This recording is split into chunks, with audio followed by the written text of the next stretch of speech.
Hey guys, how you doing? jpsarrireviews here. Now, I have a confession to make. Although I'm a big fan of Battlefield, and I've been a supporter of Battlefield 5 since the beginning, I've been struggling with the game for the past couple of months. Since update 5.2 back in December, on which the weapons were rebalanced and the TTK was lower to really bring players to more close encounters, it's been really difficult and sometimes frustrating to keep up with the game. Now with update 6.2 coming this week, and of course reverting back to the old TTK and the old rebalancing, although some weapons will still remain kind of like the same, I'm really excited because I do believe that the game needs to go back on track. Also the promise of tank customization. So in preparation for this week's update and going back to my previous map reviewing series of Battlefield, I want to cover Wake Island today. The good and the bad. So stay tuned. The good.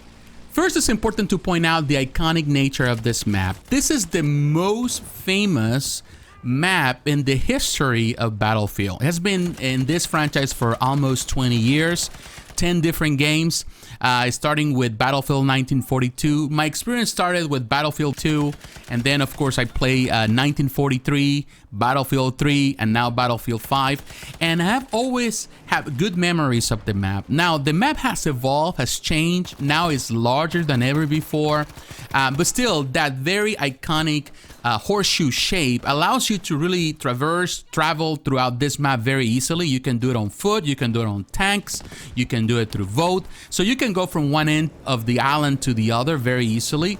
So it makes it good for all players of different experience. Not only the map is larger than ever before, the map is more beautiful than ever before. It has a lot of detail. There's a lot of foliage, the ground, the sky, the water, everything looks perfect in my opinion. DICE did a fantastic job in really making this map to feel so lively, so unique, and also so realistic in comparison to previous maps.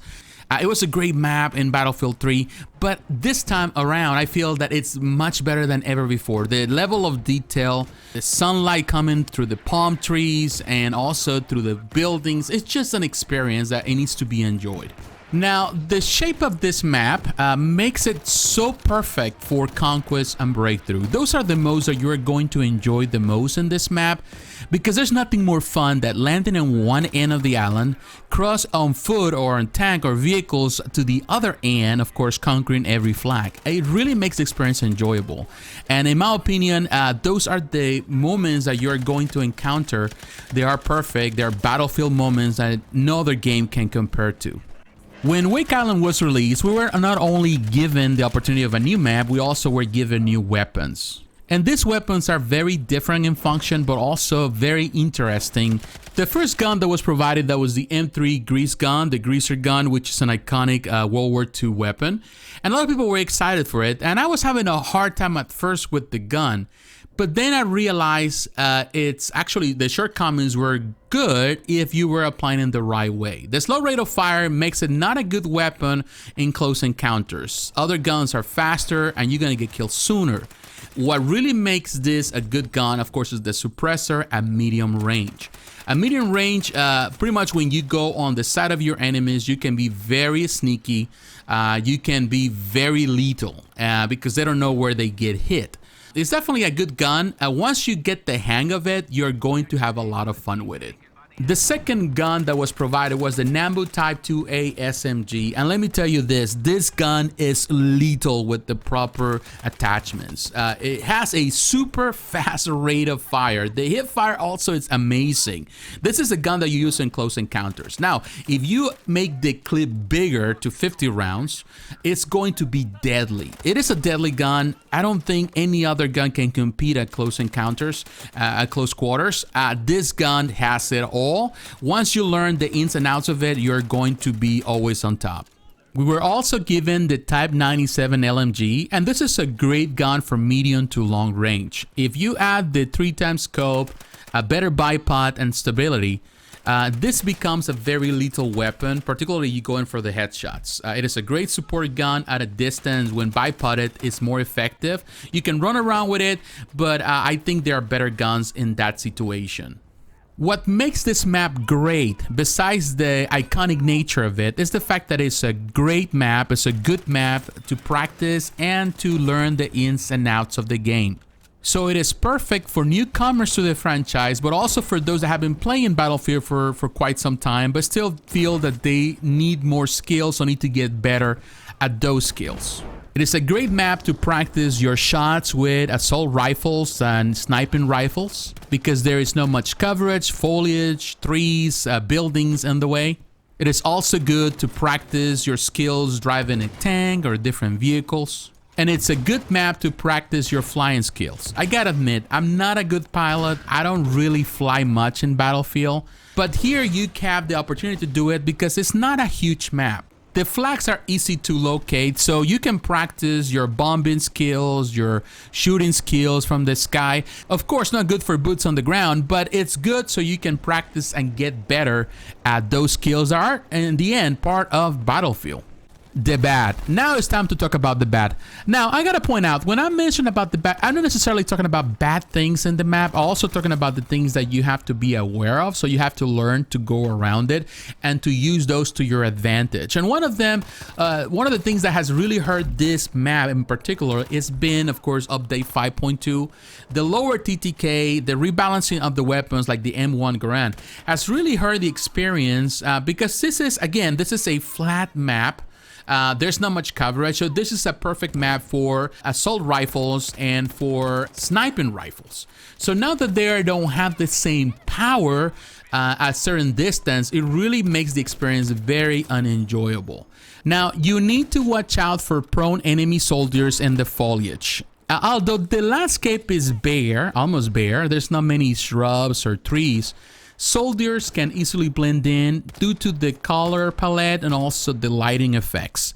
So you're going to see a lot of people prone in certain areas of the map, so be careful, watch yourself, where you're stepping in, look at your right or your left all the time because you never know who you're going to find there. It's something that you can use to your advantage as well, but also it's one that is going to get you a lot of times frustrated if you're not paying attention.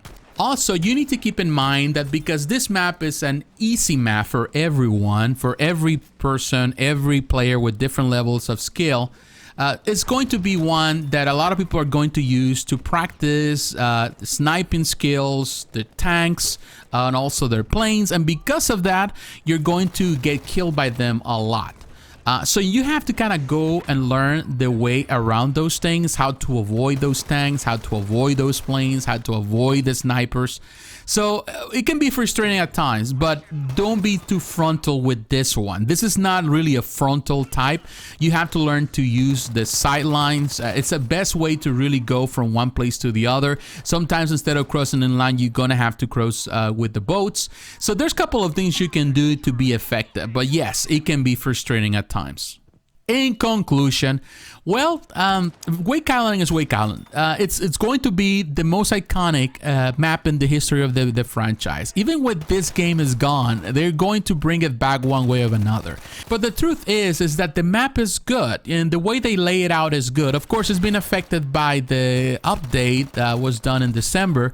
But in my opinion, once they go back to the previous stats, I do feel that the map is going to shine again. It is fun. It has its moments. There are a couple of things that you have to learn with this map, you have to be careful with, but it's a beautiful map and it's a very enjoyable experience. It's one that in my opinion is very natural to Battlefield. It does feel like Battlefield. Sometimes some maps don't feel like they belong in Battlefield, but I think this one belongs and it's always been there, and in my opinion it's another great addition to the entire game, but particularly to the Pacific Front. So, in my opinion, I do believe that this is one that deserves a lot of respect. But what is your opinion? What do you think? Have you played Wake Island? Do you enjoy Wake Island? What are the things that you think make Wake Island so good, so iconic? And what are the things you think that make it really bad, particularly in this game? Let me know in the comments below. So, my friends, I would say thanks for watching. Really looking forward to the update. I'm going to review Solomon Island next, so stay tuned for that. Don't forget to follow me on social media. The links are down below. Like, comment, and subscribe to this channel. You can also watch my other channels. You know, all the links again are down in the description. So my friends, God bless you. I'll talk to you again. Bye-bye.